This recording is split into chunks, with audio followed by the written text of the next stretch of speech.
to School Mental Health Ontario and ThriveSMH's very first video podcast. Over the next 3 episodes, we will be talking about mental health and mental illness and discussing how they're represented in social media. We will be covering things like what are mental health and mental illness, when and how to seek support, misinformation, how to find supportive and factual mental health information online, and strategies to advocate for yourself when seeking support. In today's episode, we will be discussing the dual continuum of mental health and mental illness, and when and how to seek support for your mental health. But first, let's introduce ourselves. My name is Shwedhaa, my pronouns are she, her, I just started grade 10, and I'm from Scarborough. Hi everyone, I'm Mady. I'm from Manitoulin Island. I'm in grade 10 and my pronouns are she, her. My name is Kirin. My pronouns are she, her. I'm in my first year of university and I am from the GTA, Brampton. Hi everyone, my name is Huda Adnan. My pronouns are she, her. I am the newcomer student mental health consultant here at School Mental Health Ontario, and I'm from Durham region. Awesome. So, to break the ice, if you were stuck on a deserted island, what is the one thing you couldn't live without or you would have to bring with you to the island? Personally, I would have to bring my digital camera that's on its last life. I think it would be so fun to vlog on the island, and whoever finds the camera eventually can, watch it back and see what we were up to. Okay, so if you asked me this question a week ago, probably would have given a different response, but recently I've been having a watermelon obsession. I don't know what it is. I don't know if it's like summer lately coming to me, but if I had to go on an island, I'm bringing as much watermelon as I can, okay? You can count on me for food. Okay, so if I was stranded on an island, I feel like I'd want a first aid kit, just for in case if something happens, so I think that's what I would bring. I'm stuck between, I think water, because I'm so paranoid about what water's in the sea that's around us. I'm not trying to get dehydrated, so I think that's what I would bring to stay alive, because I don't know about the food situation on the island. Huda, can you speak more about to what School Mental Health Ontario is and what your role is? Absolutely. So School Mental Health Ontario works alongside the Ministry of Education, English and French school districts, and school authorities. We're what's called a provincial implementation support team.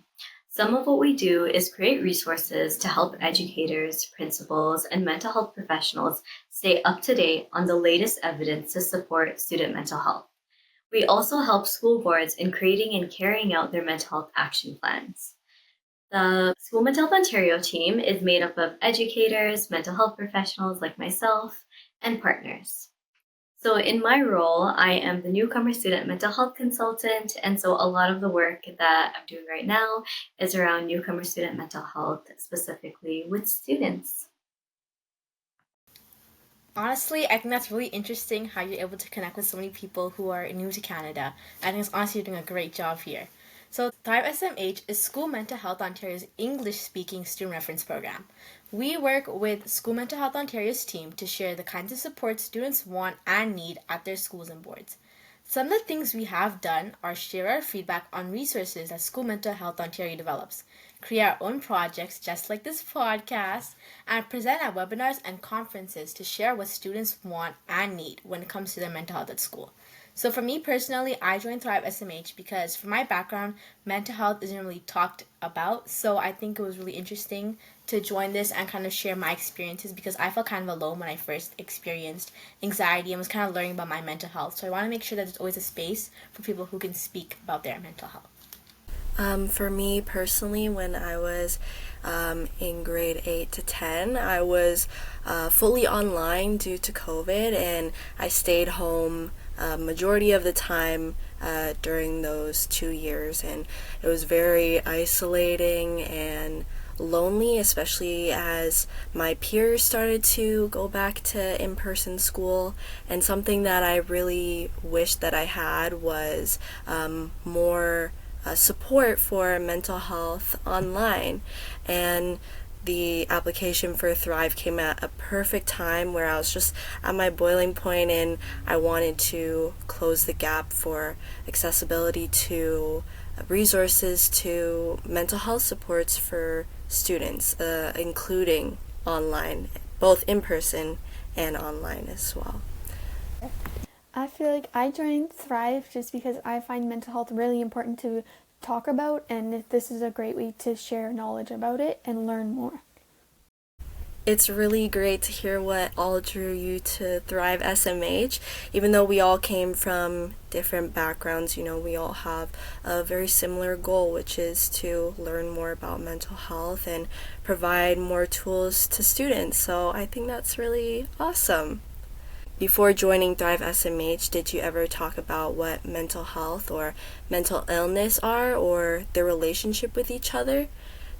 For me personally, before joining Thrive, I did have knowledge on what mental health and mental illness was through my school's social justice club. And through an online guest speaker, they shared concepts about what mental illness was and how it was different to mental health. And while connected, that they're not the same.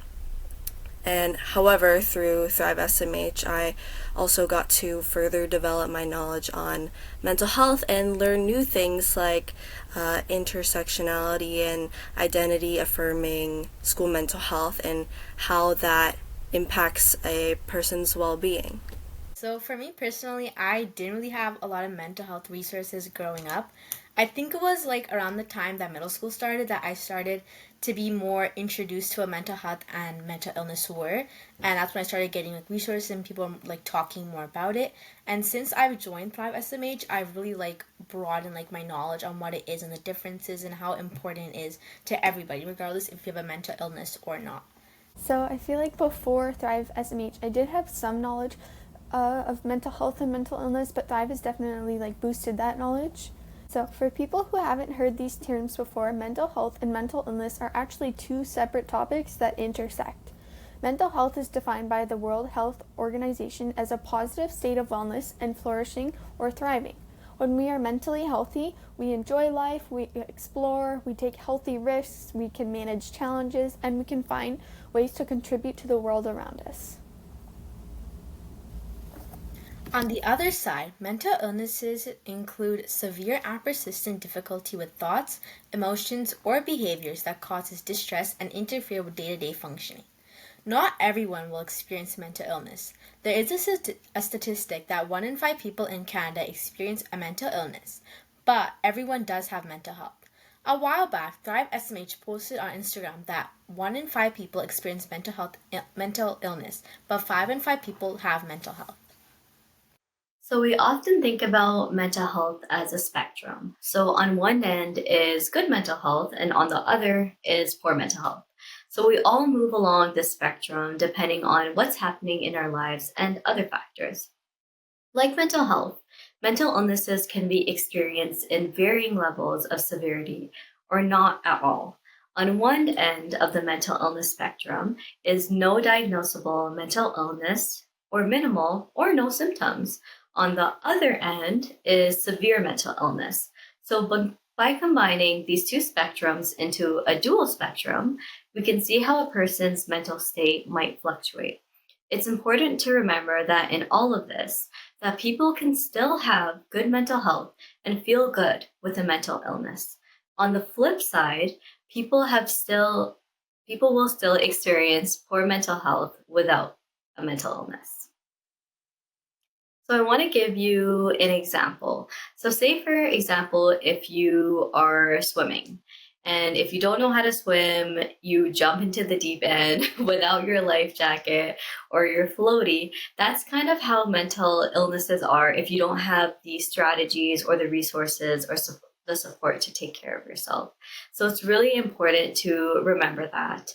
As like an example, if you are struggling with your mental health, it's really important to have those resources and that strategy in order to experience good quality of life.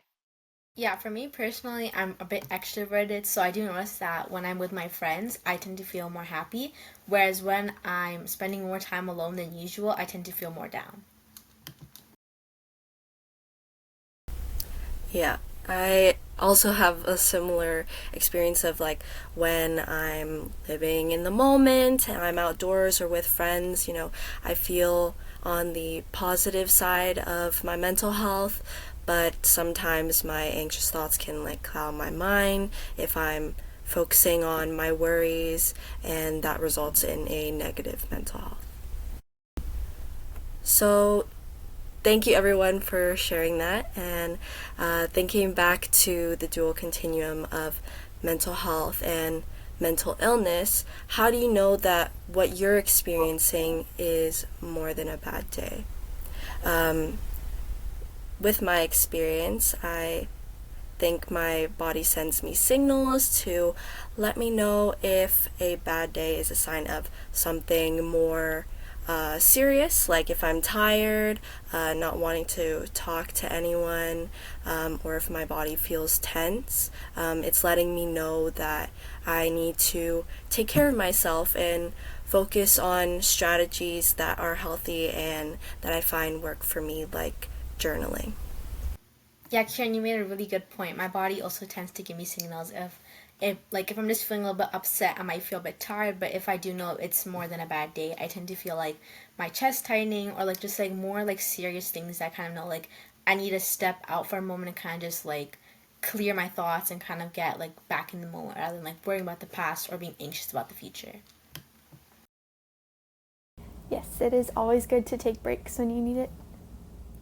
Those are some really good examples. Thank you. I love the awareness that you folks have in terms of like what you're experiencing in your body may not feel good in that moment.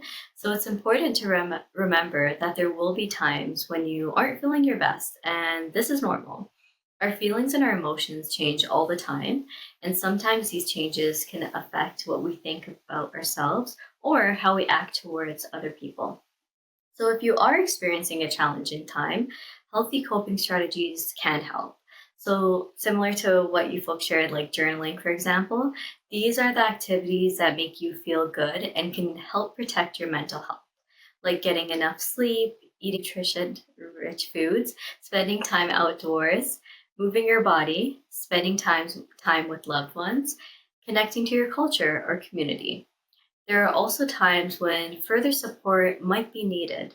So you might ask yourself, is how I'm thinking, feeling, or acting different for me? A change from how I used to be? Are my thoughts, emotions, or actions affecting my everyday life negatively? Have I been feeling this way for some time, like more than a couple of weeks? Am I dealing with my problems in unhealthy ways? And lastly, am I carrying too much by myself? If you answer yes to some of these questions, it's probably time to connect with a supportive and caring adult who can help. Reaching out can help prevent problems from getting worse. You can reach out to your parents, caregivers, teachers, coaches, caring adults, family doctor, or family members, religious, cultural, or spiritual leaders. This information and resources to find help are available on School Mental Health Ontario website for students and are linked in the description below. Thank you so much for sharing that, Huda. So, I know for me at least, asking for help might feel like a big step. So, what are some of the challenges that you might have faced when asking for help, and what advice do you have for others who are thinking about asking for help? So for me personally, I'm just like used to doing things like on my own and like independently. So it just asking for help sometimes does feel make you feel vulnerable, but now I know that asking for help doesn't make you feel weak. For sure, yeah. Um, I, in my experience, I also face challenges with being vulnerable as well, and having the courage to speak up about if I'm facing mental health challenges, especially due to the stigma surrounding mental health topics. And by surrounding myself with groups like Thrive, who encourage to prioritize your well-being, it made me realize that if I want to be my best self and continue to do the things that I love, then I have to put myself first and speak to someone about how I was feeling, or use healthy coping strategies to help myself. And after doing so, I felt very empowered and liberated that I was putting myself first as well.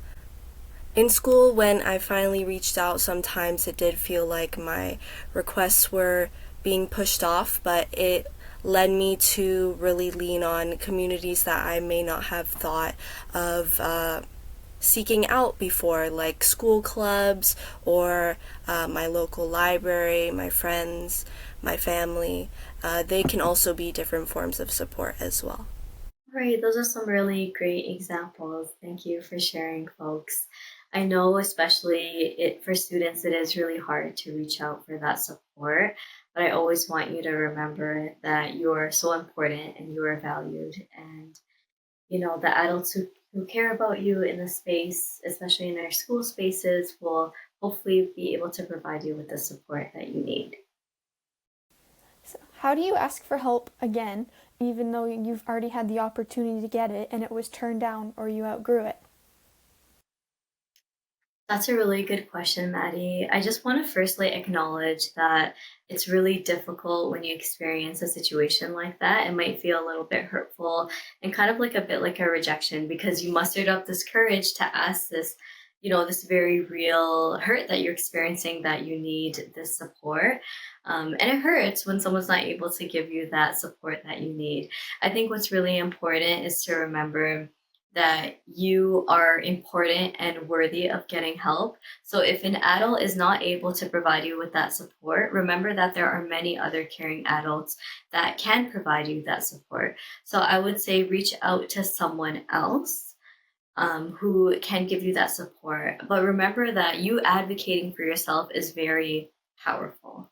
And if you do feel like that you outgrew it, that is totally okay. Maybe that's something that um, comes back to you in the future.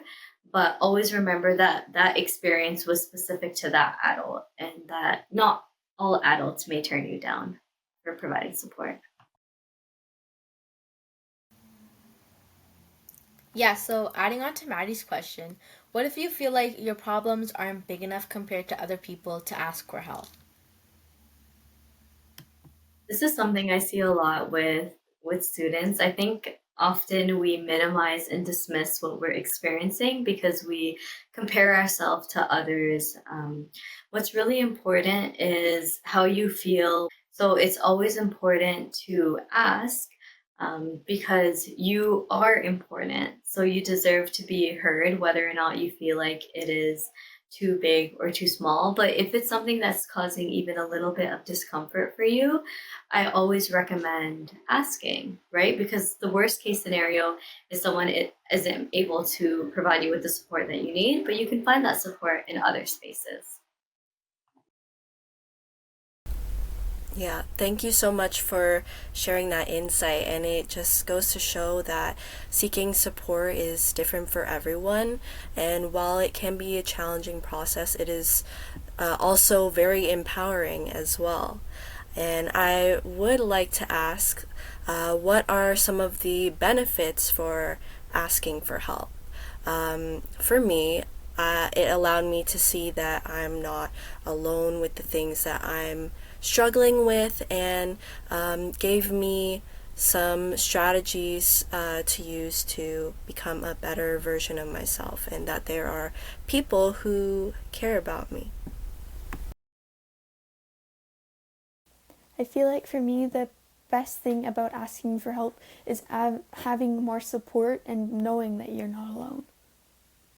For me, some of the benefits that I think for asking for help give are that once you really start to ask people, the first time you do it, it's easier and easier to open up and kind of get the help that you need and get the support and advice that you need. Wondering, how does everyone take care of themselves? I'll go first. For me, taking care of myself is kind of just like if I need to like spend time with myself. So that usually includes maybe like taking like a nice bath, watching a nice TV show, maybe rewatching some classic movies like Descendants, which is what I've been binge watching recently, and overall just kind of taking time for myself and like kind of just like trying to like recenter the focus that I don't need to worry about the past or the future. I'm right now in the moment, and I should be happy that I am. Just live in the moment. Yeah, some strategies that I use, like I mentioned before, journaling. I find that really helps ground me and helps me brainstorm like my emotions, and I can look back at it to reflect and see how I was feeling in that moment. Sometimes it even looks like me just calling a friend or watching a show that I like, playing a video game, just putting time into doing things that I like. Yes, and then for me personally, I do like running and reading, so just finding time for yourself is always a good idea. For me, I love movement. So whether it's like walking outside on like a nature trail, going to the beach, going to the gym, doing yoga, I've always just been someone who like you probably noticed like I'm moving around a bit even as I'm sitting here. I love just like moving. That's my favorite way to take care of myself. Yeah, I think it's really interesting that everyone has like different strategies and different ways that they cope with themselves. I think it really shows how complex mental health is and how it really is different for everyone and how something that works for something else might not work out for someone else. And I think it's important that we, try out different strategies and see what works best for us. So a good analogy that I like to think of when I'm thinking of mental health is that if I'm taking care of a plant, I need to consider the soil nutrients, sunlight, and amount of water to ensure that that specific plant stays healthy. I can't water it but keep it in complete darkness and expect it to grow just because it has water. Likewise, people need a variety of strategies to take care of their whole selves. And building onto that, every plant is different. One might need more sunlight and water than another, for example. People, like plants, all have different needs as we're all unique, and it's important for each of us to find the right resources and strategies for ourselves to feel good, and that will look different for everyone. So, as we're wrapping up for today, what is everyone's key takeaway from this conversation? So for me, one of like the main things I'm taking away from this is that everyone's different, and although like a mental health, everyone has it. There are different ways to cope with it, and never be scared to ask for advice because there's always more benefits than cons from asking advice. I think I'm taking away a similar message that everyone has their own ways of coping, and all those coping strategies are valid as long as they are healthy and make you happy, and it looks different for everyone. And for my takeaway, it is mostly that mental health and mental illness are different, but they do coexist and interlap. And for me, I'm thinking of actually that plant analogy. I love that reminder of like you can't just put water in it and keep it in the dark. Literally thinking of my plant downstairs that is just sitting in the dark with water. So that was a helpful reminder that different things work at different times for us. So thanks for spending your time watching this episode, and make sure to stay tuned for the next episode where we discuss misinformation on social media. Remember to follow us on Instagram at ThriveSMH or sign up for School Mental Health Ontario's student email list to hear more about new projects and opportunities to get involved. I hope to see you in the next episode.